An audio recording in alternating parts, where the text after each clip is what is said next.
Deus e Pai, nós agradecemos por mais essa oportunidade que temos de estar abrindo Sua palavra e aprendendo mais de Ti por meio desse meio que proporcionaste para nós, nesses tempos que não está tendo essas reuniões, não está tendo as reuniões pessoalmente. Nós agradecemos por essas oportunidades que temos e que nós possamos estar recebendo de Ti hoje essa palavra, para a nossa edificação, para o nosso conforto. E assim nós pedimos e agradecemos. Em nome do Senhor Jesus. Amém. Então, a gente vai ler a partir do versículo 17 do capítulo 1, né? E o capítulo 2 inteiro, né? Gálatas, capítulo 1, a partir do versículo 17. Nem tornei a Jerusalém a ter com os que já antes de mim eram apóstolos, mas parti para a Arábia e voltei outra vez a Damasco.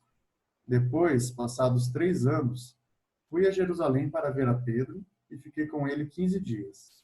E não via nenhum outro dos apóstolos, senão a Tiago, irmão do Senhor. Ora, acerca do que vos escrevo, eis que diante de Deus testifico que não minto. Depois fui para as partes da Síria e da Cilícia, e não era conhecido de vista das igrejas da Judeia, que estavam em Cristo. Mas somente tinham ouvido dizer: aquele que já nos perseguiu anuncia agora a fé que antes destruía, e glorificavam a Deus a respeito de mim. Depois, passados 14 anos, subi outra vez a Jerusalém com Barnabé, levando também comigo Tito. E subi por uma revelação, e lhes expus o evangelho, que prego entre os gentios, e particularmente aos que estavam em estima, para que de maneira alguma não corresse ou não tivesse corrido em vão. Mas nem ainda Tito, que estava comigo, sendo grego, foi constrangido a circuncidar-se. E isto por causa dos falsos irmãos que se intrometeram, e secretamente entraram a espiar a nossa liberdade, que temos em Cristo Jesus, para nos porem em servidão. Aos quais nem ainda por uma hora cedemos com sujeição, para que a verdade do Evangelho permanecesse entre vós. E, quanto àqueles que pareciam ser alguma coisa, quais tenham sido noutro tempo, não se me dá, Deus não aceita a aparência do homem, esses digo que pareciam ser alguma coisa, nada me comunicaram. Antes, pelo contrário, quando viram que o evangelho da incircuncisão me estava confiado, como a Pedro da circuncisão, porque aquele que operou eficazmente em Pedro para o apostolado da circuncisão, esse operou também em mim com eficácia para com os gentios. E conhecendo Tiago, Cefas e João, que eram considerados como as colunas, a graça que me havia sido dada, deram-nos as destras, em comunhão comigo e com Barnabé, para que nós fôssemos aos gentios e eles à circuncisão, recomendando-nos somente que nos lembrássemos dos pobres, o que também procurei fazer com diligência.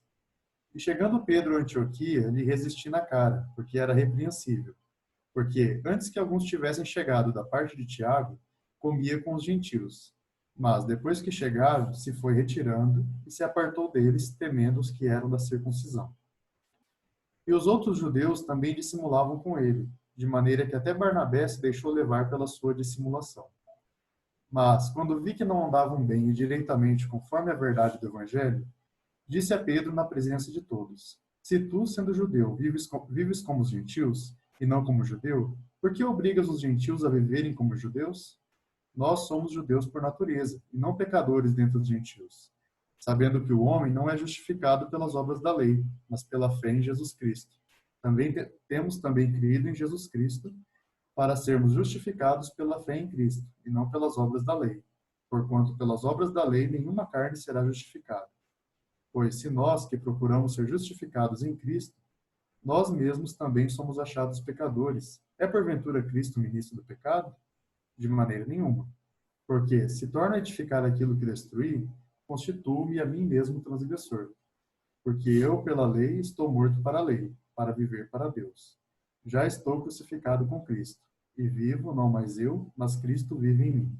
E a vida que agora vivo na carne, vivo-a pela fé do Filho de Deus, o qual me amou e se entregou a si mesmo por mim. Não aniquilo a graça de Deus, porque se a justiça provém da lei, segue-se que Cristo morreu de balde. Nós voltamos um pouco no capítulo 1, porque o finalzinho do capítulo 1, ele vai relatar o primeiro encontro que ele teve, dos 3 encontros que Paulo teve com Pedro, né?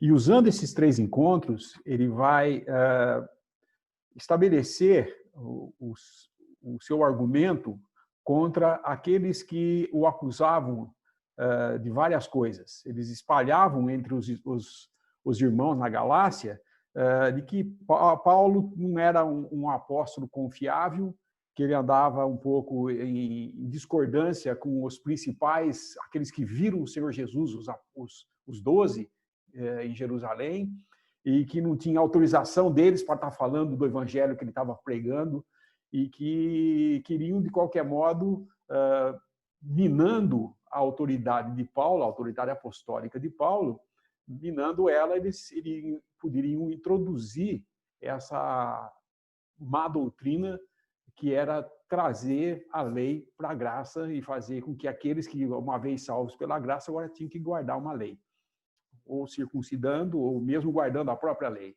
E então, ele começa relatando dos seus encontros. E o primeiro encontro ocorre aqui no finalzinho do capítulo 1. Ele estava dizendo aos Gálatas que, quando ele se converteu e Deus o chamou por graça e revelou o seu Filho nele para que pregasse entre os gentios, ele não foi consultar ninguém. É interessante porque ele não está dizendo isso aqui num sentido de menosprezar a autoridade dos apóstolos que estavam em Jerusalém.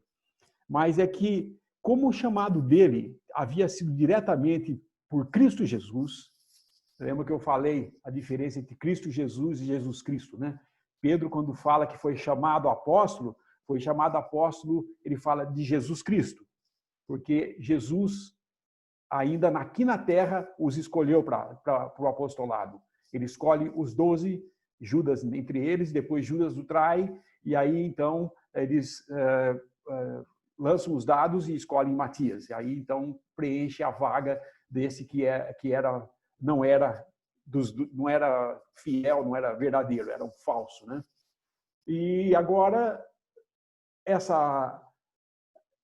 esse chamado que Paulo tinha, ele falava que ele era chamado por Cristo Jesus, porque fala primeiro do seu nome como assentado à direita de Deus, Cristo Jesus. E então, o chamado dele era celestial. Então, ele fala isso dizendo que ele não foi consultar nem carne nem sangue, porque o chamado dele não foi por meio de nenhum homem, mas foi por meio de Deus.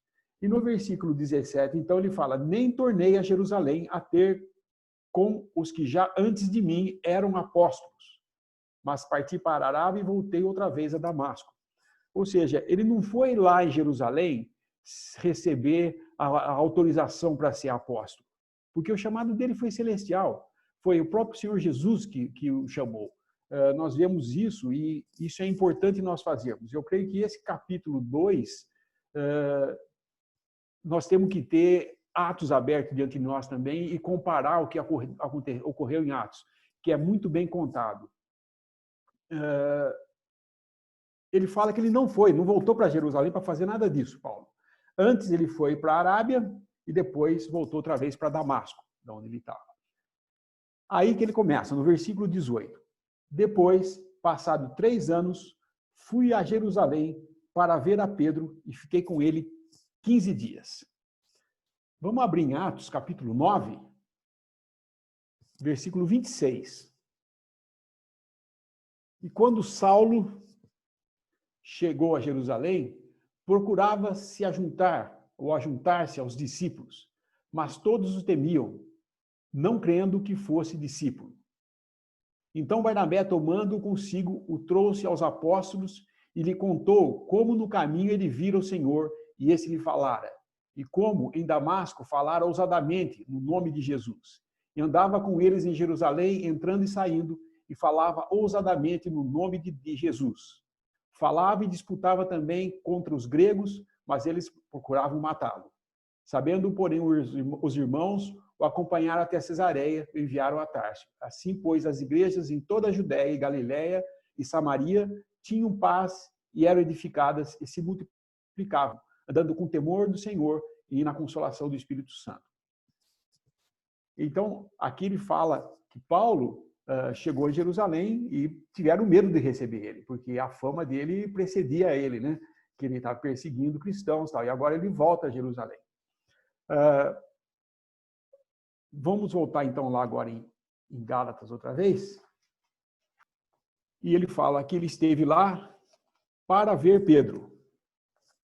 E esse ver Pedro aqui, ele foi ficar 15 dias com Pedro, porque ele não conhecia nenhum dos apóstolos que tinham estado com o Senhor Jesus. Mas ele não foi lá para receber a bênção de Pedro, né? Ou a recepção à igreja e ele ser um apóstolo, ou canonizado santo, ou qualquer coisa assim. Ele viveu com eles, e entrava e saía, e passou a ser recebido como um deles. E ninguém dali dos apóstolos o renegaram como apóstolo. Ao contrário, quando ouviram ele contando das coisas, ficaram até contentes de ver que ele tinha se convertido. Mas esse Paulo, tendo esse encontro, ele responde a essa acusação que faziam, mostrando que ele estava em perfeita harmonia entre Pedro e, inclusive, os outros que ele narra. Ele fala de Tiago também como estando com ele. Isso é interessante, porque não é que ele estava buscando mostrar suas credenciais assim de amizade com os outros, mas falando, eu não fui lá para pedir autorização para eles.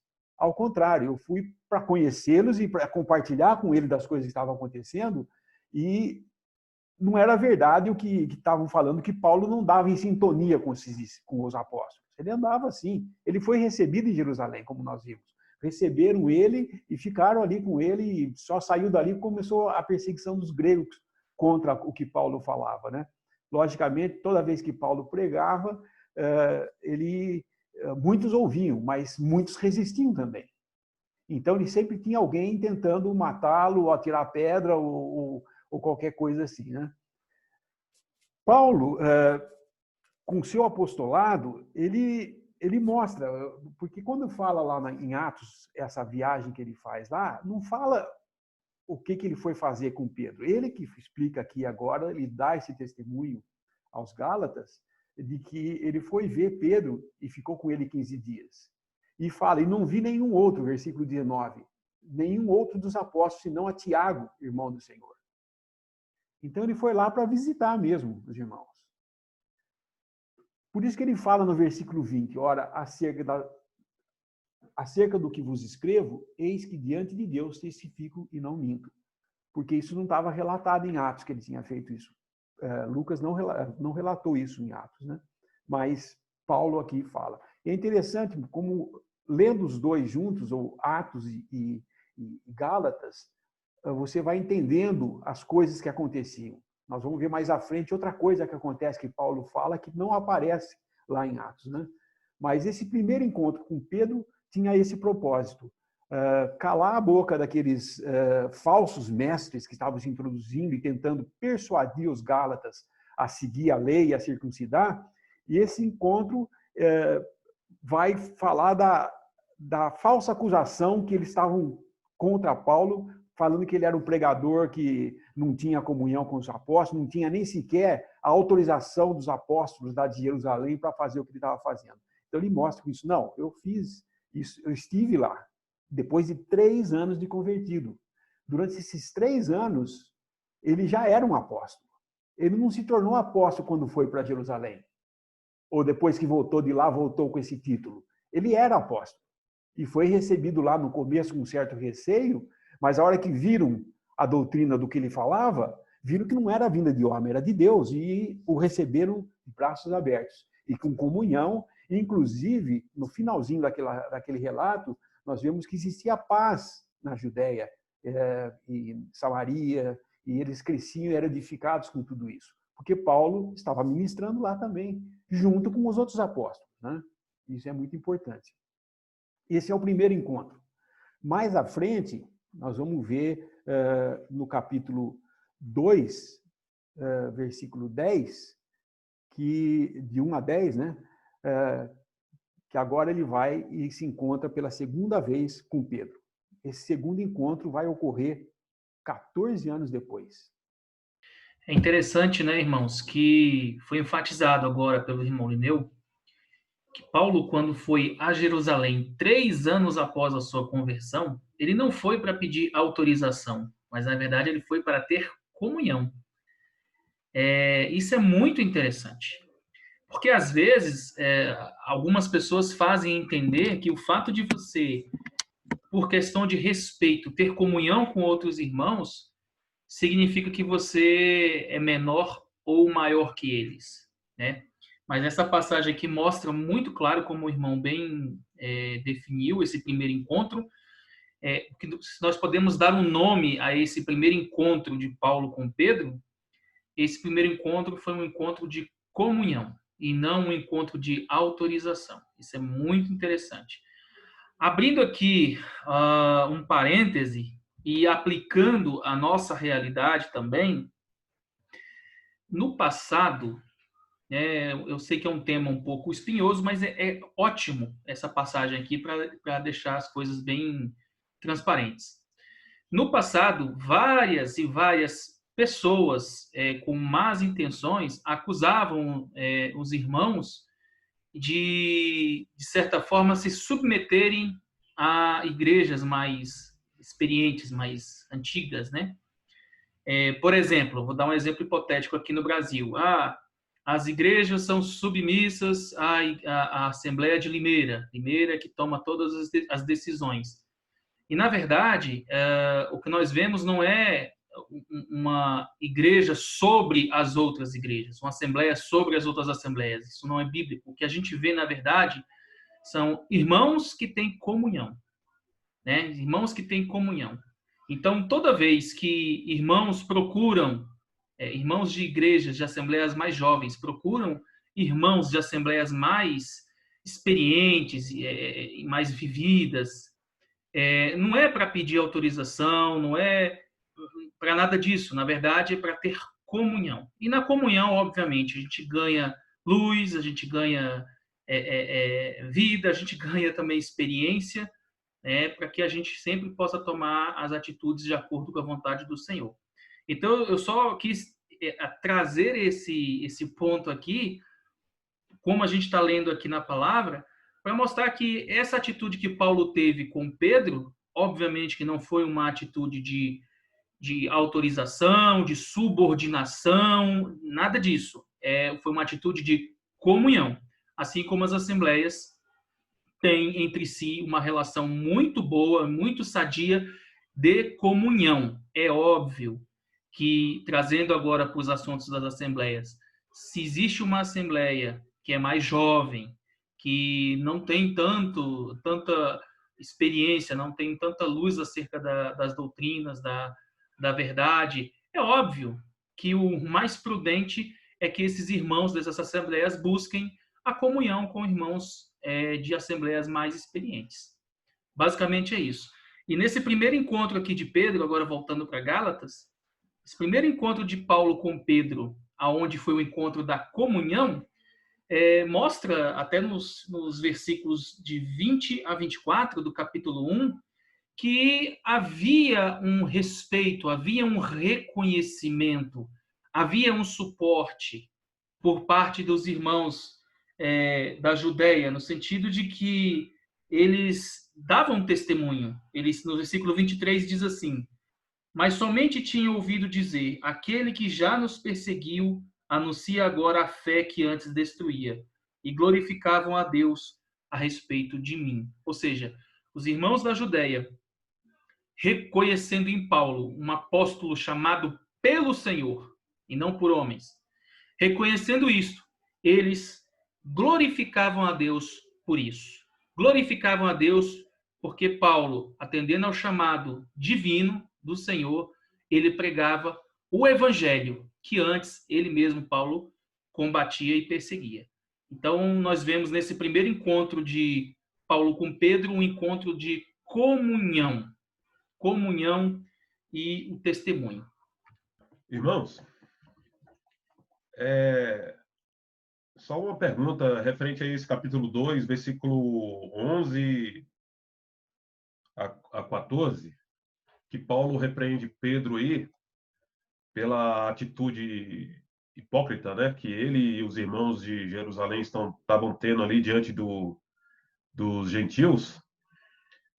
Pedro ali, ele estava tendo somente a atitude de hipocrisia, ou ele também estava incentivando e pregando os irmãos a circuncidarem, a questão da lei aí?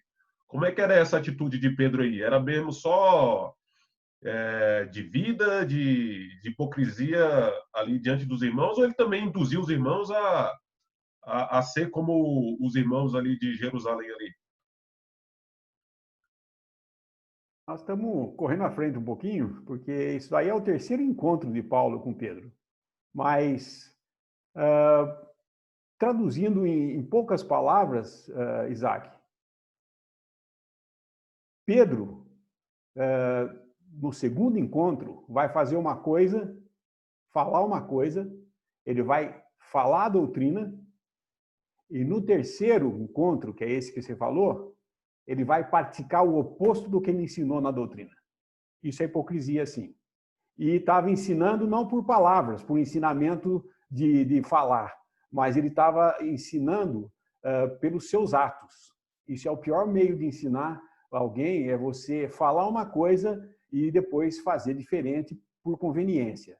E isso foi o que aconteceu aí. Mas esse é o terceiro encontro que Paulo vai ter com ele, e a gente vai ver a razão do que aconteceu, vamos explicar melhor isso aí. Mas nesse segundo encontro, que é o capítulo 2, versículo 1, ele fala: depois, passados 14 anos, subi outra vez a Jerusalém com Barnabé, levando também comigo Tito. Vamos abrir em Atos 15. Ora, o que aconteceu aqui em Atos 15 é exatamente esse capítulo 2 de Gálatas, né? Está sendo narrado por Lucas, ao amado Teófilo, que ele está contando os atos do Espírito Santo nos apóstolos. Eu chamo assim, eu não chamo o ato dos apóstolos, é os atos inspirados pelo Espírito Santo aos apóstolos, né? Nesse capítulo 15 aqui é que vai acontecer isso. Versículo 1. Então, alguns que tinham descido da Judéia ensinavam assim os irmãos: se vos não circuncidardes, conforme o uso de Moisés, não podeis salvar-vos. Tendo tido Paulo e Barnabé não pequena discussão e contenda contra eles, resolveu-se que Paulo e Barnabé e alguns dentre eles subissem a Jerusalém aos apóstolos e aos anciãos sobre aquela questão. E eles, sendo acompanhados pela igreja, passaram pela Fenícia e por Samaria, contando a conversão dos gentios, e davam grande alegria a todos os irmãos. Quando chegaram a Jerusalém, foram recebidos pela igreja e pelos apóstolos e anciãos, e lhes anunciaram quão grandes coisas Deus tinha feito com eles. Alguns, porém, da seita dos fariseus, que tinham crido, se levantaram dizendo que era mister circuncidá-los e mandar-lhes que guardassem a lei de Moisés. Congregaram-se, pois, os apóstolos e os anciãos para considerar esse assunto. E, havendo grande contenda, levantou-se Pedro e disse-lhes: varões irmãos, bem sabeis que já há muito tempo Deus me elegeu dentre vós para que os gentios ouvissem da minha boca a palavra do evangelho e crescem. E Deus, que conhece os corações, lhes deu testemunho, dando-lhes o Espírito Santo, assim como também a nós. E não fez diferença alguma entre eles e nós, purificando o seu coração pela fé. Agora, pois, por que tentais a Deus, pondo sobre a cerviz dos discípulos um jugo que nem nossos pais, nem nós podemos suportar? Mas cremos que seremos salvos pela graça do nosso Senhor Jesus Cristo, como eles também. Então, toda a multidão se calou e escutava a Barnabé e a Paulo, que contavam quão grandes sinais e prodígios Deus havia feito por meio deles entre os gentios. E, havendo-se eles calado, tomou Tiago a palavra, dizendo: varões irmãos, ouvi-me. Simão relatou como, primeiramente, Deus visitou os gentios para tomar deles um povo para o seu nome. E com isso concordam as palavras dos profetas, como está escrito: depois disto, voltarei e reedificarei o tabernáculo de Davi, que está caído. Levantá-lo-ei das suas ruínas e tornarei a edificá-lo, para que o resto dos homens busque ao Senhor, e também todos os gentios sobre os quais o meu nome é invocado, diz o Senhor que fez todas essas coisas, que são conhecidas desde toda a eternidade. Pelo que julgo que não se deve perturbar aqueles dentre os gentios que se convertem a Deus, mas escrever-lhes que se abstenham das contaminações dos ídolos, da prostituição, do que é sufocado e do sangue. Porque Moisés, desde os tempos antigos, tem em cada cidade quem os pregue, e cada sábado é lido nas sinagogas. Então, pareceu bem aos apóstolos e aos anciãos, com toda a igreja, eleger varões entre eles e enviá-los com Paulo e Barnabé a Antioquia, a saber, Judas, chamado Barsabás, e Silas, varões distintos entre os irmãos. E por intermédio deles, escrever o seguinte: os apóstolos, os anciãos e os irmãos, aos irmãos dentre os gentios que estão em Antioquia, Síria e Cilícia, saúde. Porquanto ouvimos que alguns que saíram dentre nós vos perturbaram com palavras e transtornaram a vossa alma, não lhe tendo nós dado mandamento, pareceu-nos bem, reunidos concordemente, eleger alguns varões e enviá-los com os nossos amados Barnabé e Paulo, homens que já expuseram a vida pelo nome de nosso Senhor Jesus Cristo. Enviamos, portanto, Judas e Silas, os quais de boca vos anunciarão também o mesmo. Na verdade, pareceu bem ao Espírito Santo e a nós, não vos impor mais encargo algum, senão estas coisas necessárias, que vos abstenhais das coisas sacrificadas aos ídolos e do sangue e da carne sufocada, da fornicação. Dessas coisas fareis bem, se vos guardardes, bem vos vá. Tendo-se eles, então, despedido, partiram para Antioquia e, ajuntando a multidão, entregaram a carta. E, quando a leram, alegraram-se pela exortação. Depois, Judas e Silas, que também eram profetas, exortaram e confirmaram os irmãos com muitas palavras. E, detendo-se ali algum tempo, os irmãos os deixaram voltar em paz para os apóstolos. Mas pareceu bem a Silas ficar ali. Esse versículo no Darby não tem. Paulo e Barnabé ficaram em Antioquia, ensinando e pregando com muitos outros a palavra do Senhor. Bom, vamos voltar então lá a Gálatas. E vocês vão ver que interessante que Paulo, é aquela outra coisa que eu falei que Paulo revela que não estava mostrado em Atos. O versículo 2 do capítulo 2 fala: eu subi por uma revelação e lhes expus o evangelho que prego entre os gentios e particularmente aos que estavam em estima, para de maneira alguma não corresse ou não tivesse corrido em vão. Resumindo tudo isso que nós lemos, por que eu li todo esse trecho de Atos? Porque ali foi o que aconteceu, que historicamente Lucas está narrando. Mas aqui Paulo está falando o que aconteceu do ponto de vista de quem recebeu a revelação para fazer isso. Paulo não subiu lá para tirar satisfação, porque o que aconteceu aqui, a cena, o que aconteceu aqui foi o seguinte: em Antioquia, Paulo já estava há um bom tempo lá, foi o primeiro lugar onde os irmãos foram chamados de cristãos, os convertidos. E era a maioria deles gentios. E aparece, de repente, nós lemos aqui que apareceu alguns da Judéia falando que tinha que se circuncidar. E isso, então, trouxe toda uma confusão. Porque Paulo e a Barnabé bateram de frente com esses judaizantes e houve discussão entre eles. Então, o que eles fizeram? O Senhor revelou a ele para ele subir a Jerusalém. Por que para subir a Jerusalém? Por acaso seria para arrumar a situação, ou para tirar satisfação, falar, ó, saíram alguns judeus aí de vocês, aí foram lá perturbar a nossa paz lá? Não, não foi isso.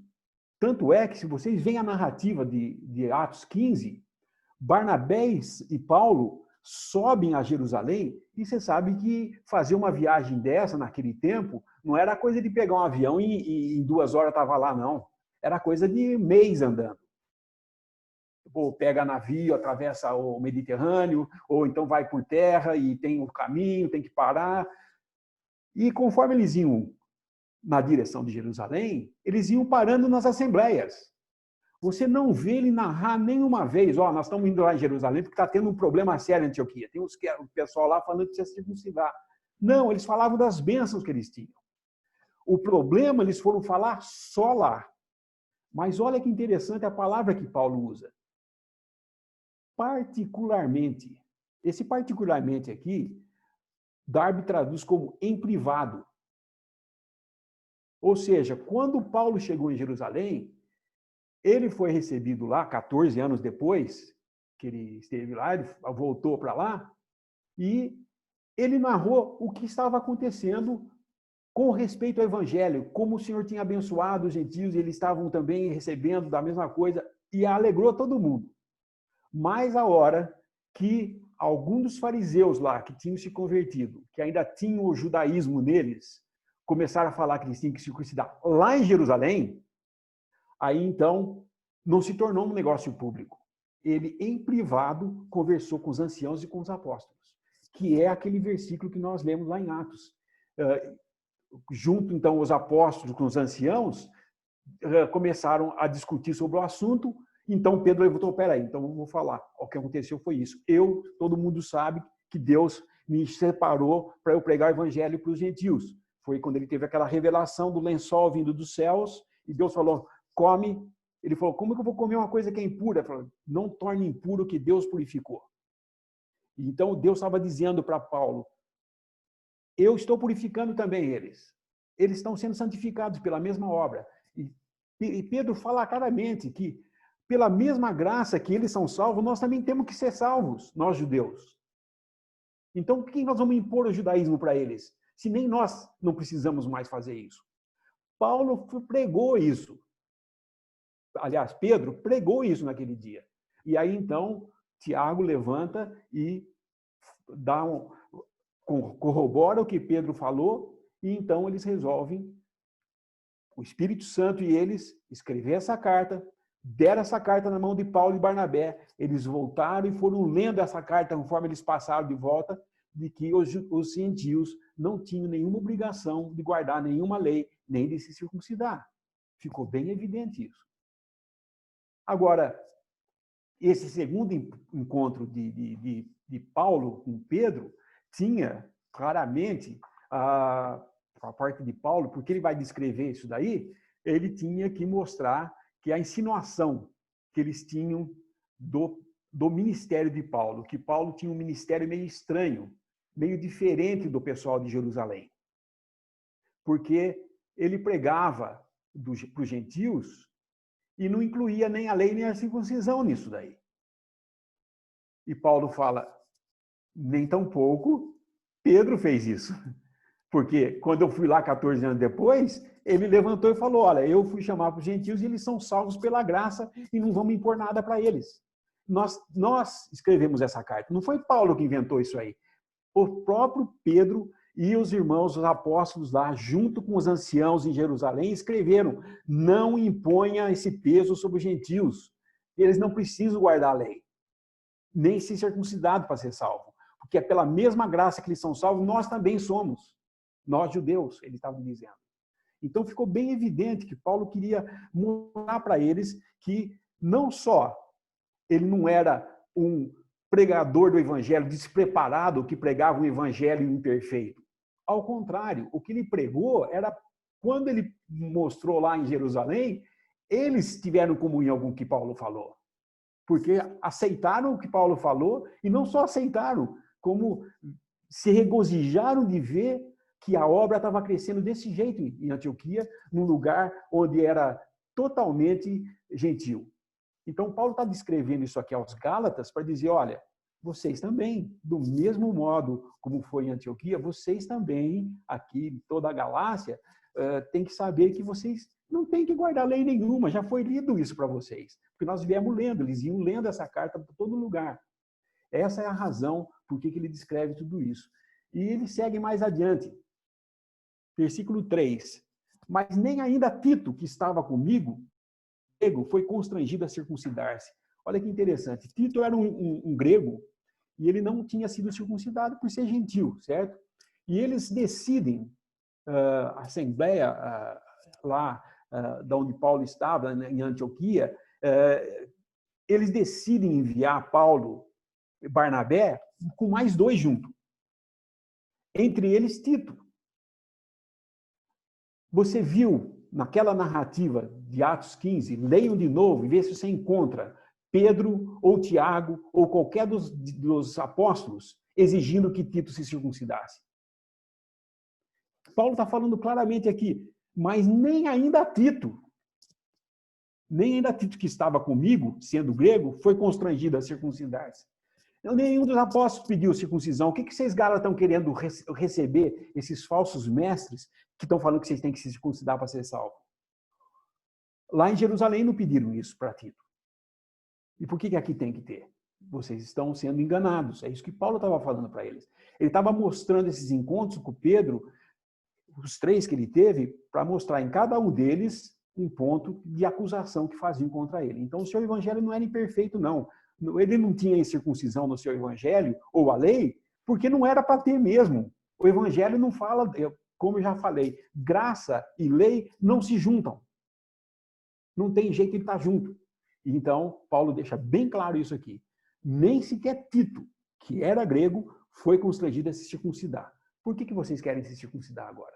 Porque tem esses falsos mestres querendo enganar vocês, e não só isso, mas dizendo que eu não tenho autoridade e que meu evangelho é imperfeito.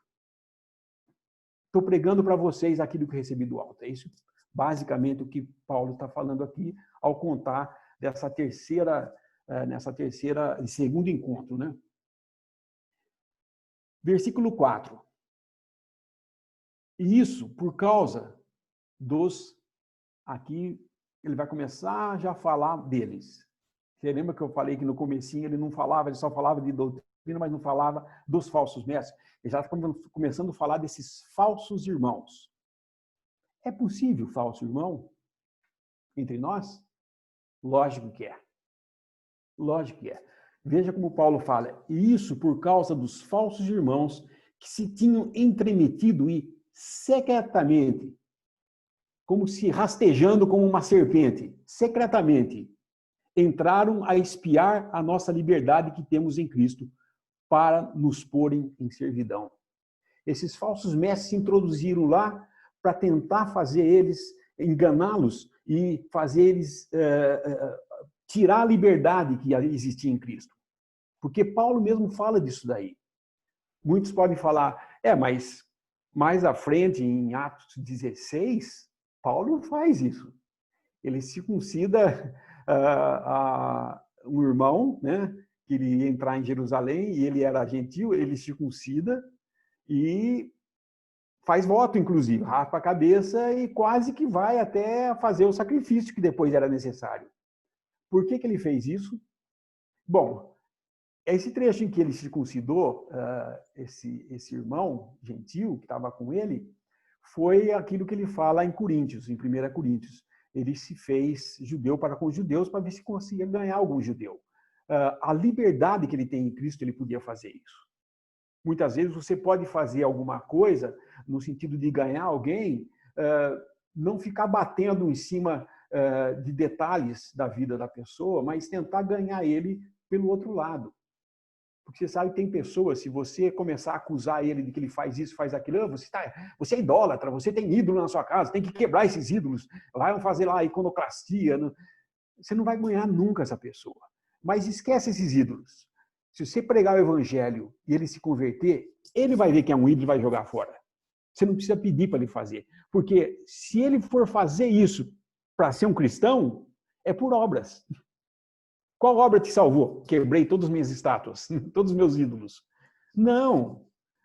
Como você se salvou? Porque eu me salvei, porque Cristo, Jesus morreu no meu lugar. E tendo visto a obra que ele fez por mim, qual é o sentido de eu ter esses ídolos? Nenhum. Isso é conversão. Agora, largar os ídolos não converte ninguém. Largar as práticas religiosas não converte ninguém. Mudar de prática religiosa não converte ninguém. O que converte? Crer em Jesus Cristo como seu Salvador. Aí é outra história. em se convertendo, as coisas vão começar a acontecer, porque uma vez que eu creio no Evangelho, eu passo a ser a habitação do Espírito Santo. O Espírito Santo vem habitar no crente. E então, ele vai te mostrar as coisas, e você vai aprender, e você vai ter irmãos, como Saulo teve um Ananias que foi lá pegar ele e levar para casa, e depois cuidou dele, e depois falou tudo, impôs as mãos. Todos nós temos que passar por esses 3 anos que Paulo passou, até sair a público e começar a ter comunhão e ter mais contato com as pessoas, né? Então, esse segundo encontro mostra claramente: os irmãos lá de Jerusalém estenderam a destra de comunhão a Paulo, enviando ele de volta com a carta, falando, vai e lê em todas as assembleias essa carta. Então, existia comunhão, sim. Essa acusação era falsa também. Vou dar lugar para outro falar alguma coisa. É interessante também ver que essas destras de comunhão que ele dá, não é passando poder, como às vezes as pessoas usam hoje em dia, mas era mostrando, nós temos parte com esse ministério, nós temos comunhão com o que ele está fazendo. E vai completamente de acordo com o que nós estamos falando, né, hoje. Paulo foi comissionado pelo Senhor Jesus, ele era apóstolo, tinha um ministério, tinha recebido as revelações, né, do cristianismo, e ao subir em Jerusalém, os apóstolos dizem, nós temos parte com vocês através desse estender as destras, que não é eles passando comunhão. Seria, não sei se poderíamos aplicar dessa forma, mas seria como hoje nós apertarmos as mãos, assim, nós temos comunhão com o seu ministério. E isso que é importante entender, que não foi algo místico, não foi como a gente vê os apóstolos de Jerusalém ungindo Paulo como apóstolo. Não, isso não é o que é dito aqui. É simplesmente mostrando que eles tinham comunhão, tinham parte com aquilo que estava sendo feito por Paulo, porque eles também concordavam com aquilo e tinham o mesmo entendimento. Muitos perguntam por que tem esse negócio de pedir lugar à mesa, ficar esperando. Por que ele não recebe? Não é cristão, já não saiu da denominação, por que não recebe? A resposta está nesse versículo 4, porque nós sabemos que o inimigo envia falsos irmãos para secretamente entrar no nosso meio e roubar a nossa liberdade. Roubar a nossa liberdade em Cristo. Porque quando nós somos salvos, nós somos libertados não para fazer o que nós queremos, mas libertados para servir a Deus, o que nós não somos quando nós estamos no mundo. Nós servimos ao outro, que é o diabo. Quando nós estávamos mortos em nossos delitos e pecados, nós servimos a ele, a esse nosso péssimo servo, senhor que nós tínhamos, que era Satanás. Porque tira tudo de você e não dá nada. E pior ainda, você ainda vai ser condenado no final de tudo, juntamente com ele. Mas quando nós cremos em Jesus, nós somos libertados para servir a Deus. Não é a liberdade cristã. Muitos falam assim, você está cerceando a minha liberdade cristã, porque ele está no bar da esquina bebendo, eu fui falar com ele, irmão, isso é testemunho? Você está cerceando a minha liberdade em Cristo. A liberdade em Cristo não é fazer o que eu quero, não. Não é a liberdade para eu poder servir na carne, servir a minha carne. É a liberdade para servir a Deus. Isso é a liberdade que Deus nos dá. E esses falsos irmãos vêm exatamente não trazendo uma coisa má. Pessoal, estou trazendo aqui bebida para vocês. Pode beber à vontade, cristão pode fazer tudo o que quiser agora, não tem mais problema. Não. Eles vêm dissimuladamente introduzindo coisas que no Antigo Testamento foram introduzidas por Deus. A circuncisão e a lei. A circuncisão não foi nem na lei, foi antes da lei, foi em Abraão. Quando Deus chamou Abraão, ele circuncidou. Era um trato que antecedia os tempos de Moisés, ou a lei de Moisés.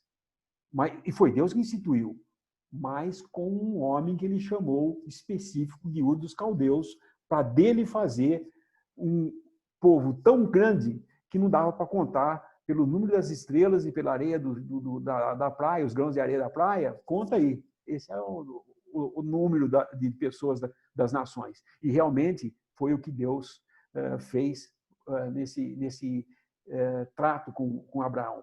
Mas uma vez que veio Cristo, o verdadeiro, já não havia mais necessidade de figuras, não existia mais necessidade de lei, porque agora é uma nova lei, é a lei de espírito e de vida em Cristo Jesus.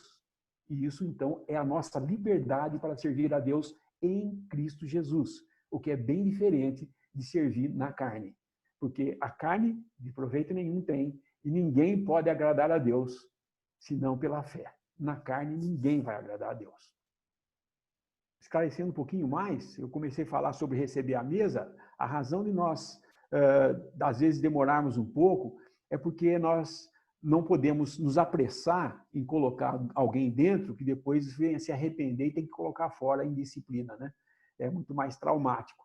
E acho que quem também está pediu lugar mesmo, está esperando, deve entender que esse cuidado deveria ser honrado e não criticado, porque isso denota cuidado pela mesa que não é nossa, é do Senhor. A mesa aqui em Limeira não é a mesa do Lineu, ou do Peixe, ou do Mário, ou de qualquer um. É do Senhor, aqui ou em qualquer lugar no mundo. Então, é o Senhor tem o seu lugar e nós temos que buscar, então, através disso, ter discernimento de quem deve ser recebido e quem deve esperar um pouco mais. E, logicamente, se depende de comunhão, depende também da Assembleia entender o que é receber alguém à comunhão. Muito bom. Essa questão do segundo encontro de Paulo com Pedro foi bem resumido, bem explicado. E o que Paulo está querendo resumir aqui, nesses primeiros 10 versículos do capítulo 2, é que ele estava completamente em comunhão com os irmãos, com os demais apóstolos. Os irmãos também reconheciam nele esse chamado apostólico que veio do Senhor, não de homens, e inclusive dava o suporte a ele, né, por meio dessas da comunhão. Então, resumindo aqui esses primeiros 10 versículos, de tudo que foi falado sobre esse segundo encontro de Paulo com Pedro, primeira coisa, quando Paulo esteve em Jerusalém, Tito não insistiram, nem pediram para que Tito fosse circuncidado. Primeira coisa que Paulo está mostrando aos Gálatas. Segunda coisa que Paulo enfatiza aqui também é que os apóstolos que estavam em Jerusalém, eles não concordaram com os judaizantes. Pelo contrário, os apóstolos em Jerusalém, eles concordaram com Paulo. Né? A gente vê isso quando a gente leu lá em Atos. Foi muito boa a leitura lá em Atos, porque ajudou a abrir mais a compreensão acerca dessa passagem aqui de Gálatas. Então, nós vemos, e Paulo está demonstrando, quando esteve em Jerusalém, os apóstolos de Jerusalém não só repeliram, não só não concordaram com os judaizantes, como eles concordaram plenamente com Paulo e Barnabé, e chegaram a enviar, como nós lemos lá em Atos, 2 profetas enviados de lá para poder testemunhar juntamente com a carta a respeito do que foi decidido lá. E o terceiro é que eles deram a Paulo e Barnabé as destras da comunhão, ou seja, isso significa, lá no versículo 9, isso significa suporte, ou seja, eles reconheciam Paulo e Barnabé, reconheciam o chamado de Paulo, reconheciam o evangelho que Paulo estava pregando e deram a eles as destras da comunhão como sinal de suporte. Então, Paulo ele consegue resumir aqui nesses 10 versículos esses 3 elementos poderosos, esses 3 fatos que comprovam de maneira muito firme e rebate de maneira muito firme aquilo que os judaizantes falavam a respeito dele, tentavam desqualificar. Então, primeiro, Tito foi a Jerusalém e não insistiram para que ele fosse circuncidado. Os apóstolos de Jerusalém não concordaram com os judaizantes, pelo contrário, concordaram com Paulo. E terceiro, deram total suporte a Paulo, estendendo a ele e a Barnabé as destras da comunhão. Então, basicamente, esse foi um resumo do segundo encontro de Paulo com Pedro. E isso que o irmão Lineu falou a respeito da mesa, né, de receber a mesa, os irmãos, por que há o tempo, por que há entre aspas, essa demora, a gente sabe que não é uma demora, é o tempo do Senhor, é o tempo do Espírito Santo. Justamente para que a gente não tenha no meio de nós inimigos infiltrados, porque eles entram secretamente. E quando eles entram secretamente, um outro passo é dado. É igual a gente leu lá em Atos 15, que eles simplesmente se levantam. Esse é o ponto. Atos 15, versículo 5. O primeiro passo é entrar secretamente. E se deixar entrar secretamente, lá na frente o fruto abunda. O que é o fruto abundar? Eles se levantam e pregam todo tipo de má doutrina que é contra o evangelho do nosso Senhor Jesus Cristo. E olha que interessante o versículo 10 do capítulo 2 de Gálatas. Vou ler o 9, o finalzinho do 9. Deram-nos as destras em comunhão comigo e com Barnabé para que nós fôssemos aos gentios e eles à circuncisão, recomendando-nos somente que nos lembrássemos dos pobres, o que também procurei fazer com diligência. A gente vê Paulo, com toda a sua autoridade apostólica, ele foi recomendado a se lembrar dos pobres, e ele fala que procurei fazer com diligência, ou seja, ele estava obedecendo aos irmãos também. Existia comunhão, gente, não era que ele era autoridade, porque ele fala assim, bom, eu sou Paulo, recebi uma visão de Cristo, e agora vocês têm que me seguir, o que eu falar vocês têm que fazer. Não, ele falou assim, e me recomendaram isso, o que eu procurei fazer com toda a diligência, porque é comunhão isso. Às vezes nós pensamos que comunhão nas coisas do Senhor, principalmente quando se diz respeito à reunião, falar na reunião, cheira mais competição do que comunhão. Infelizmente, isso acontece. Parece que é um tropeçando em cima do outro para querer falar, e, na realidade, devia um respeitar o outro e complementar o que o outro está falando. E não, sabe, sair pela esquerda e o outro sai pela direita e cada um vai para um assunto. Quando nós estamos reunidos ao nome do Senhor, a direção é do Espírito. E aí, então, leva a uma reunião que termina com todos edificados.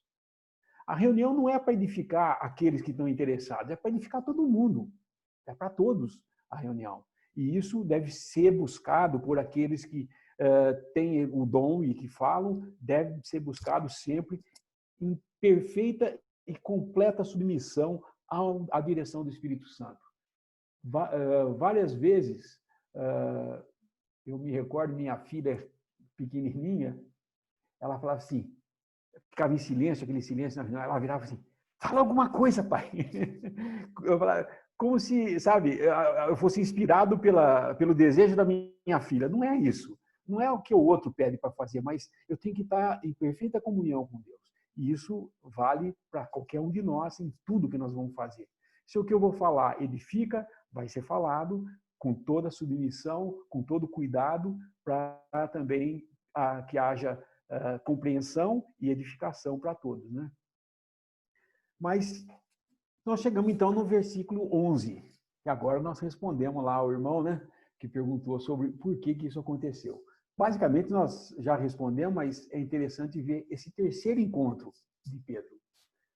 Versículo 11, chegando Pedro a Antioquia. O que aconteceu então?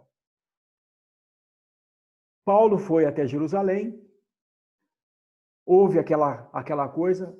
Mais uma coisa que eu esqueci de falar que aconteceu em Jerusalém, que foi muito interessante em Atos, que quando nós temos que tratar algum assunto que é um assunto polêmico, nós temos que ser muito cuidadosos onde nós conversamos esse assunto e com quem nós conversamos esse assunto. Quando Paulo, nessa saída que ele teve para ir para Jerusalém por uma revelação, eu disse que ele foi falando passo a passo, ele ia passando pelas cidades lá e falando, pregando o evangelho, falando da graça de Deus e todos se regozijavam. Ele não falava dos problemas. Quando chegou a Jerusalém, ele ficou com tempo com toda a igreja, recebeu e tal. Quando surgiu os fariseus que tinham crido, falando que precisava circuncidar, aí parou a coisa. Aí nós não vemos mais a igreja fazendo isso. Vai Paulo com os anciãos e os apóstolos, ou seja, Paulo junto com os apóstolos e os anciãos, e entre eles discutem isso. Muito pode falar, mas espera aí, então você está me dizendo que como cristão vamos fazer reuniões secretas, que as irmãs e os irmãos não podem participar? O que eu quero dizer é o seguinte: não confundam assembleia com democracia. Soluções que uma assembleia tem que chegar não é por votação, 50% mais um. Não é. Aliás, o Bruce até comenta isso num dos livros. Ao contrário, geralmente é a maioria que está errada. Esse negócio de dizer que a voz do povo é a voz de Deus é mentira. A voz do povo sai correndo que não é a voz de Deus. Não ouça a voz do povo. A voz de Deus é clara para aqueles que são dele. E quando existe algum problema polêmico, não deve se envolver toda a Assembleia, para não contaminar e não cair no problema que Paulo viu isso. É interessante como Paulo percebeu isso. Qual era o problema? Existia um grupo de pessoas que se introduziram e vieram da Judéia falando que tinha que guardar a lei e circuncidar. E a hora que Paulo contesta isso, eles brigam, eles discutem sobre isso. Então Paulo vai até lá, porque é da onde eles vieram. Paulo não volta para lá, para a Judéia, para Jerusalém, para criticar ou fazer qualquer... Ele vai lá porque é de lá que saiu o problema. Uma dica para nós: quando tem algum problema entre assembleias, não fique discutindo o assunto com todas as assembleias à sua volta. Vai da onde veio o problema, resolve lá com alguns, não com toda a assembleia, com alguns irmãos, os anciãos resolvem, e aí passa o resultado para todos e a assembleia tem comunhão e estende a destra e tudo vai bem. Decisões de assembleia que exigem um certo cuidado de envolvimento com o pecado, por exemplo, um irmão cometeu um pecado, precisa ser visto o caso dele, se é uma disciplina, o que vai ser feito. Isso não é anunciado publicamente. Irmãos, nós temos um caso aqui de alguém suspeito de ter cometido adultério. O que nós vamos fazer? Quem é a favor que põe ele fora de comunhão, levanta a mão. Quem não é, fique sentado. Não é assim que é feito. Primeiro porque, antes de chegar à disciplina, nós temos que investigar o caso. Nós temos que, com cuidado, ver, porque somente por boca de 2 ou 3 testemunhas a coisa pode ser assentada. Se não tiver testemunha, nós não podemos julgar por suposição. Uma assembleia não pode disciplinar alguém porque ele acha que a pessoa fez tal coisa. Isso é muito comum a gente ver. Que aquela pessoa está falando aquelas besteiras, vamos disciplinar ele porque eu acho que ele está com segundas intenções. Não é assim. Se você vê algum problema, conversa com a pessoa. Mas nunca a disciplina é um meio de se esquivar ou de se livrar de um problema na Assembleia. Não. Porque talvez o senhor está permitindo esse problema para que os sinceros se manifestem. Lembram de onde é esse versículo? De 1 Coríntios 11. Há divisões entre vós. Não vos louvo por isso. Porém, interessa que haja divisões para que os que são sinceros se manifestem. Às vezes, Deus permite uma divisão, um problema na Assembleia, para despertar toda a Assembleia, porque se ela tem problema, ela está falhando em alguma coisa. Porque não é padrão de Deus que uma Assembleia tenha problema. O padrão de Deus é que tem harmonia e comunhão. Se não tem comunhão, alguma coisa está faltando aí. Então, vamos investigar o que é. E isso a gente pode fazer sem que tenha que entrar já direto para a disciplina. Então, Paulo, junto com os anciãos e os apóstolos, tinha um problema para resolver. Esses fariseus estavam dizendo que precisava circuncidar. O que nós vamos fazer? Baseado nas Escrituras, Pedro fala, baseado nas Escrituras, Tiago fala, e parece bem ao Espírito e a nós, escrevemos essa carta e pronto. E a Assembleia é comunicada e a coisa acontece. Então, muito cuidado com isso. Por que eu estou falando? Falei tudo isso aí antes. Porque nesse terceiro encontro vai acontecer uma outra coisa. Vamos ler então lá. Versículo 11, capítulo 2 de Gálatas, versículo 11. E chegando Pedro a Antioquia, depois de ter voltado, Paulo e Barnabé voltado para Antioquia, né? Pedro veio para Antioquia. Não se fala quanto tempo demorou isso, mas Pedro veio a Antioquia. E lhe resisti na cara, porque era repreensível. Por quê? Antes que alguns tivessem chegado da parte de Tiago, comia com os gentios. Mas depois que chegaram, se foi retirando e se apartou deles, temendo os que eram da circuncisão. E os outros judeus também dissimulavam com ele, de maneira que até Barnabé se deixou levar pela sua dissimulação. Então, isso agora responde ao que aquele irmão perguntou, né? Por que aconteceu isso? Por que Paulo falou assim, levantou e falou assim com Pedro? O que Pedro fez? Na realidade, ele estava dando um péssimo exemplo, porque ele mesmo havia levantado naquele dia lá, quando Paulo estava em Jerusalém, e falou que não podia botar peso nenhum, que não existia diferença entre o que era judeu e o que era gentil. Quero até voltar lá para ler esse versículo de novo, Atos 15.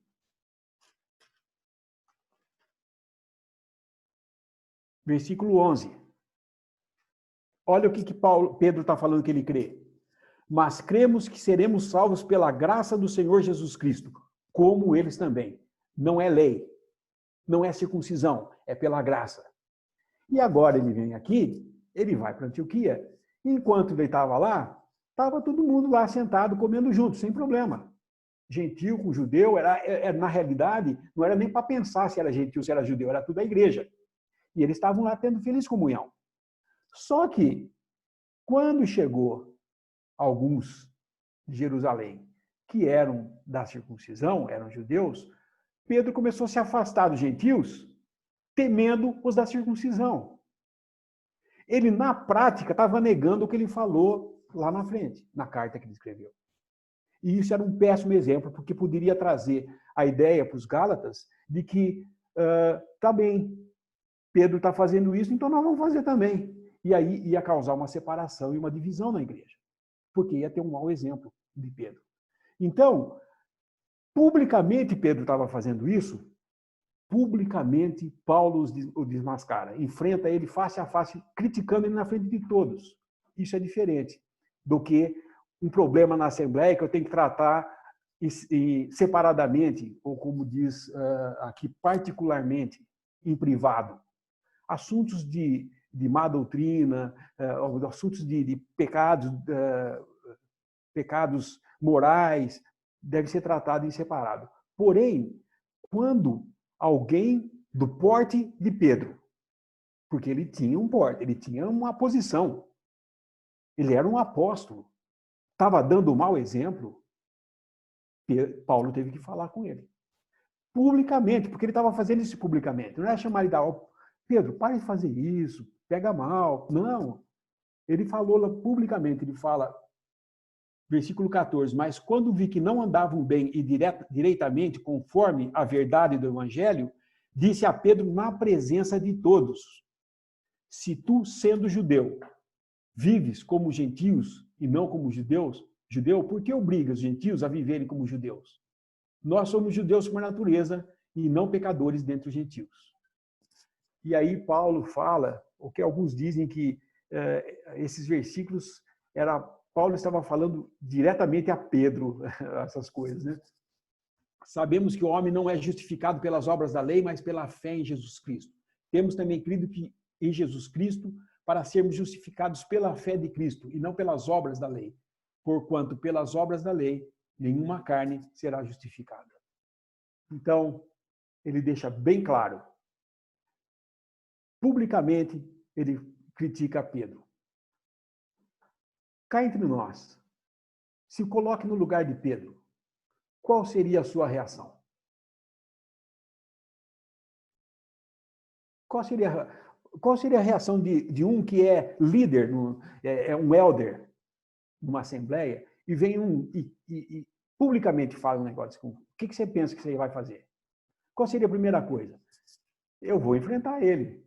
Porque quem é ele para falar isso de mim? Eu sou Pedro. Eu vi o Senhor, ele não viu. Ele ia cair na mesma que esses judaizantes estavam fazendo. Eu tenho uma ascendência melhor do que vocês. Eu tenho uma descendência melhor. Eu sou judeu. Eu vi o Senhor vivo. Eu toquei nele. Eu comi com ele. Na mesma mesa. Na ceia, eu estava lá. A primeira ceia que ele fez lá no Partimento do Pão, eu estava lá, Pedro podia falar. Quem é você para falar isso comigo? Mas o que Pedro fala dele? 1 Pedro, ele fala das Escrituras, que meu amado irmão Paulo, ele chama ele de amado. Então, o que acontece? Quando nós estamos errados e somos enfrentados, a humilhação é o melhor caminho para sair com aprendizado. Porque na nossa vida cristã, muitas coisas vão acontecer. E não pensa que é no começo, não. Tá? É no final da sua vida que você vai ver quantas coisas que podem acontecer na sua vida que Deus está te ensinando. Se você menospreza a disciplina, você sai sem nenhum aprendizado. Agora, quando que termina a minha escola aqui? Quando que eu vou ser graduado? Porque eu posso pensar assim, bom, eu, como médico, eu não passo noites a claro pensando que amanhã eu tenho uma prova. Ah, amanhã eu tenho uma prova dura de anatomia, como é que eu vou fazer? Não decorei todos aqueles nomes. Quando que vai terminar a minha faculdade? Era meu negócio era esse. Eu pensava assim, mas quando é que vai terminar essa faculdade? Que eu não aguento mais estudar essas coisas, é muita coisa. Aí, quando eu me formei, eu vi que não era só isso. Eu tinha que aprender mais ainda, porque eu tinha que ter a prática. E foi indo, e foi indo. E hoje, com 40 anos de formado e 68 anos de idade, eu ainda tenho que aprender, gente. Eu ainda tenho que aprender. Surge uma doença nova, tem que estar correndo lá para ver como é que é, o que faz, tem que pesquisar. Nossa vida cristã, ninguém vai ser graduado depois de 10 anos de assembleia, ou 15 anos, ou 20 anos. Nós só vamos ser graduados no arrebatamento. Só lá. Então, enquanto estamos aqui e somos disciplinados, quer seja por meio de alguma coisa errada que fazemos ou por meio de alguma coisa que o Senhor está querendo dizer para nós, abaixa a sua bola, se humilha na presença dele e ele vai te exaltar. E você aprendendo, porque quando somos disciplinados, dói. Toda criança aqui já deve ter levado um puxão de orelha, né? No tempo que nós podíamos dar puxão de orelha no filho ou dar umas tapinhas, né? Mas todos nós levamos uma ou outra, não levamos? A vida nos dá vários tapas. Apesar da lei não permitir que um pai discipline seu filho, mas a própria vida nos disciplina. Porque às vezes você leva a tapa lá fora também, entendeu? E como nós vamos aprender? Nos submetendo a ela, porque, vamos lá ler em Hebreus, que eu acho esse versículo importante para nós entendermos. Capítulo 12.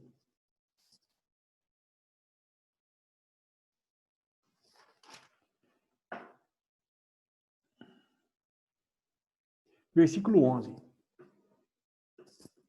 E, na verdade, toda correção ao presente não parece ser de gozo, senão de tristeza. Mas depois produz um fruto pacífico de justiça nos exercitados por ela. Ou seja, se você não for exercitado por essa correção, não vai ter fruto nenhum. Mas se você toma a correção, ainda que no momento que você está tomando ela é dura e dolorida, mas você vai ter fruto pacífico de justiça, se você for exercitado por essa disciplina. Então, às vezes, nós precisamos, que nem Pedro, ele foi pego fazendo uma coisa errada, né? E ele tomou isso como vindo do Senhor e não guardou rancor contra a pessoa que falou. Então, isso é importante também para nós. Mas, basicamente, aqui, por que Paulo está falando desse terceiro encontro? Qual a razão dele falar desse terceiro encontro? Porque responde à acusação de que ele não tinha autoridade apostólica. Porque se ele não tivesse a autoridade apostólica, ele foi cutucar o apóstolo que tinha mais expressão em Jerusalém, que era Pedro. Ele foi criticar na frente de... Ele falou na frente de todo mundo, enfrentou ele, falou: o que é isso que você está fazendo? O que é isso que você está fazendo? Repreendeu ele na frente de todos.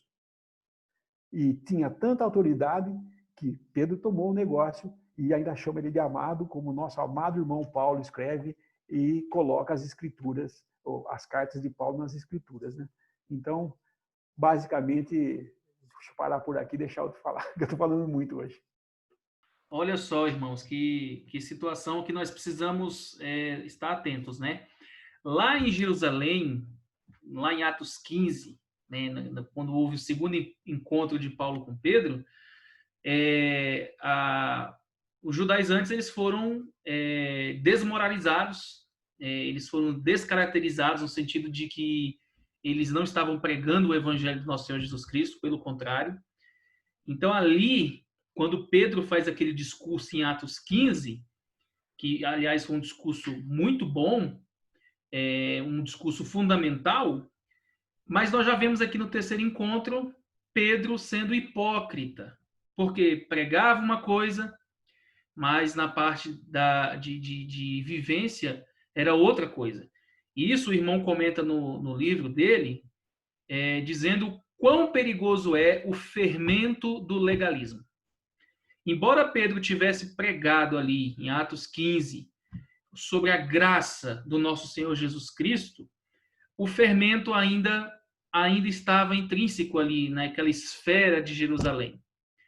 E é por isso que ele foi repreendido aqui nesse terceiro encontro, né?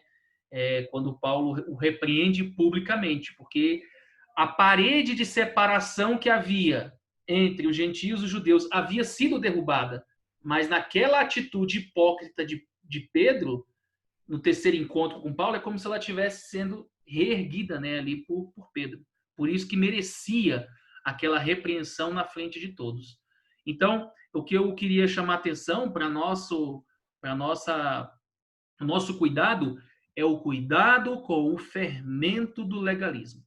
Um pouquinho de fermento leveda toda a massa. E isso nós temos que estar apercebidos para não cairmos nisso. Outro problema disso é que contamina outros no sentido também de que nós vemos o versículo, voltando em Gálatas 2, os versículos 3, 13 e 14, falam, e os outros judeus também dissimulavam com ele. Ele começou a ganhar gente seguindo ele. Ele não só fazia isso, como os outros começaram a seguir ele. E até Barnabé se deixou levar por essa dissimulação, por essa hipocrisia. E Paulo teve que entrar em cena e falar, espera um pouco. Está diretamente, não andando mais bem e diretamente conforme a verdade. Eles estão diretamente o oposto da verdade que pregavam.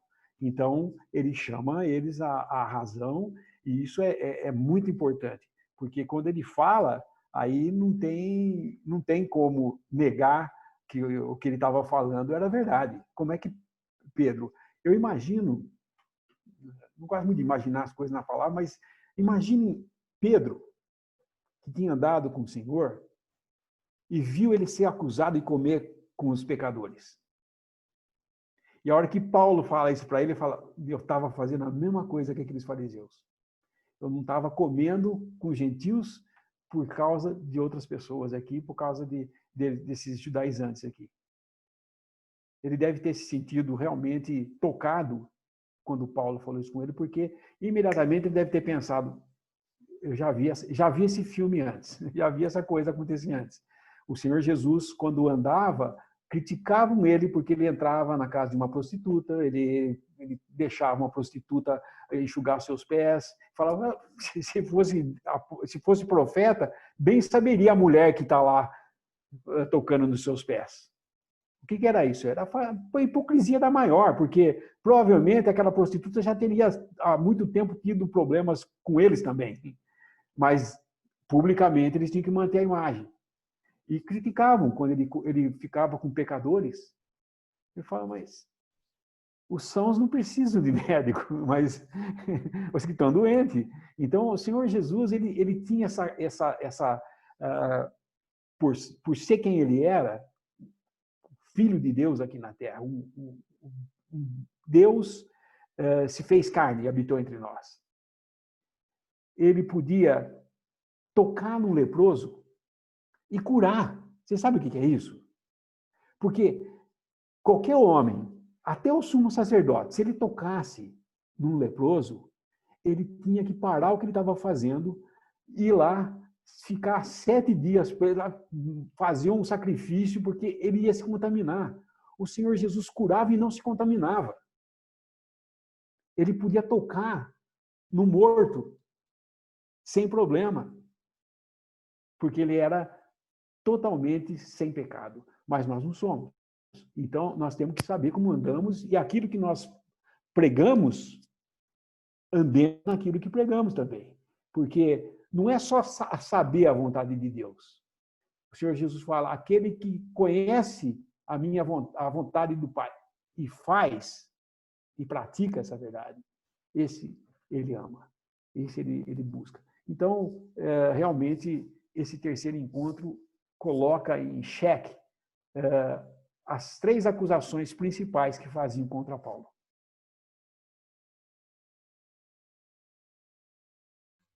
Só complementando, Lineu, esse ponto que você começou a falar aí, de Barnabé, a ponto de Barnabé se deixar levar pela dissimulação, né?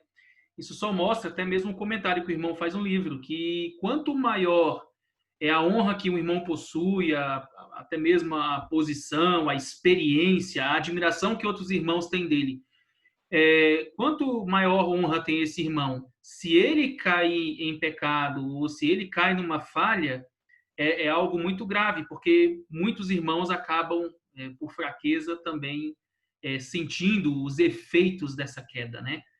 É por isso que nós temos que admirar os nossos irmãos, orar por eles, mas sempre estando atentos, para que a gente não admire a carne.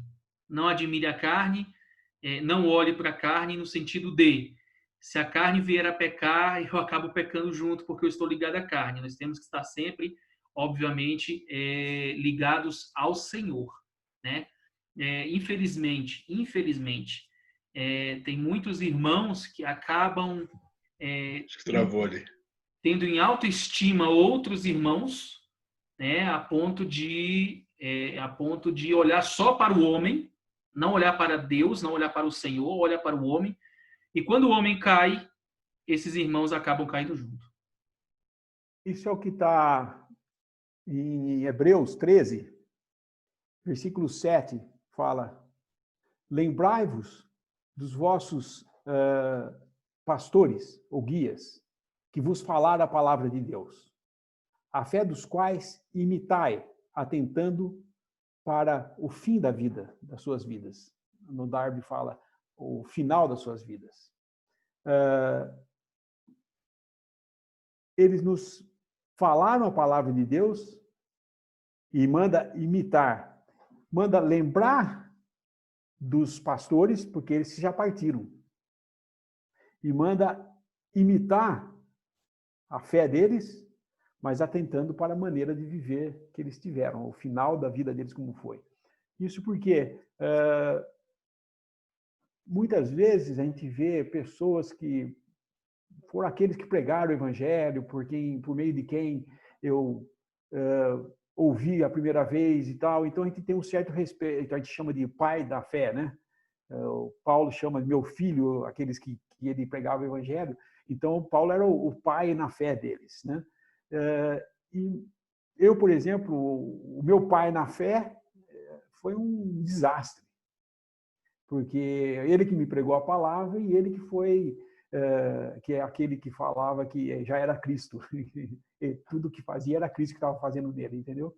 Então, a palavra dele perde todo o valor, né? Mas quando nós pegamos, por exemplo, eu já vi pessoas criticando irmãos que partem o pão com a gente, criticando, por exemplo, o Darby. Mas o Darby era não sei o quê e tal. E eu pergunto comigo mesmo, né? Lógico que eu não exteriorizo isso, porque eu não quero entrar em polêmica com as pessoas, mas que ousadia, né? Quem já leu alguma coisa do Darby, querer criticar alguma coisa ali, é totalmente sem nexo, porque o fim da vida dele nós conhecemos, mas o fim da minha eu não conheço, não. entendeu? Então eu tenho que andar de acordo que no final da minha vida eu continue sendo um testemunho e não venha a trazer vergonha para o nome do Senhor. O objetivo de nós andarmos naquilo que pregamos não é para que nós continuemos sendo venerados ou qualquer coisa, porque isso não é o que importa. Mas que a verdade de Deus continue tendo a sua validade para aqueles que ouvem, porque o final da nossa vida conta também. Não é só o começo da nossa conversão que conta, mas o final da nossa vida também. Até quando nós vamos caminhar assim? Paulo falava, não que já esteja perfeito, mas eu corro para o alvo. Eu estou procurando o alvo. É assim que nós temos que pensar. E saber que aquilo que fazemos também prega o evangelho, não só aquilo que falamos, também ensina os irmãos. Então, se eu ando de uma maneira desordenada, qual exemplo eu dou? Falando coisas bonitas e andando desordenado. Então, nós temos que pensar muito bem nisso. A responsabilidade daquele que ensina, daquele que fala ou ministra a palavra de Deus. É uma responsabilidade para com o Senhor, não com os irmãos. Tendo essa responsabilidade para com o Senhor, a responsabilidade se estende aos irmãos, que são membros do seu corpo. Mas a primeira responsabilidade que nós temos é para com o Senhor, que foi o que Pedro fez aqui. Paulo fez aqui, quando viu Pedro fazendo isso, não estão andando do modo como o Evangelho. Então, censurou publicamente. Por isso que Pedro foi censurado publicamente, porque ele era uma pessoa pública e estava andando publicamente errado, dando um mau testemunho. Então, Paulo teve que agir desse modo para que houvesse, então, claro para todos que estavam vendo que aquilo ali era errado. Não é problema errar. Eu estava traduzindo um livreto do Bruce esses dias, e ele usou um exemplo muito interessante. Ele fala que uma vez um irmão, Hale, não o Gordon, o pai do Gordon, Albert Hale, ele era muito eloquente. Diz que eu ouvi já reuniões gravadas dele em conferências, mas ele tinha um jeito de falar muito claro e muito tranquilo, sabe? E ele, uma vez, numa reunião, ele falou assim, porque eu me converti com esse versículo, que eu guardei na minha memória, porque é muito precioso para mim. E a hora que ele foi citar o versículo, ele enroscou no meio, ele não lembrava do versículo. E aí, bom, então depois a gente vê isso daí, continua, vamos voltar no nosso assunto. E ele falou, irmãos, isso me encorajou muito. Pode parecer estranho, mas me encorajou porque se um homem eloquente como ele tropeçou, gaguejou, não lembrar um versículo, eu também posso fazer isso. Realmente, nós podemos falhar. O problema não é falhar. O problema é não enxergar que falhou e querer continuar andando como se nada tivesse acontecido. Há momentos em nossa vida que nós temos que dar uma paradinha e falar, pera um pouco, o que eu estou fazendo? E consertar o caminho. Vai lá no Senhor, trata do assunto e tudo vai ser para a honra e glória do Senhor Jesus. Corrigindo aí, Lineu, é Harry Hale, segundo informações aqui do chat.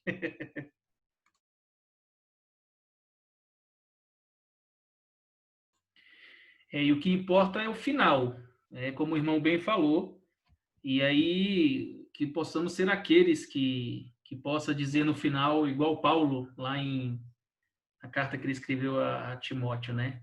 Combati o bom combate, completei a carreira, guardei a fé. Está cortando, irmão Rafael. Realidade.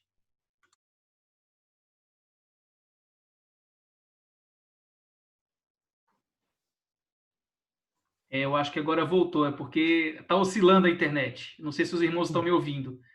Mas eu só queria complementar com o que o irmão Lineu falou, que o que importa é o final. Aí eu lembrei daquele versículo de Paulo, que ele escreve a Timóteo, né? Deixa eu ver aqui o versículo certo aqui. Combati o bom combate, completei a carreira e guardei a fé. Que essa seja a realidade, né? De ter um final louvável diante do Senhor, igualmente a Paulo.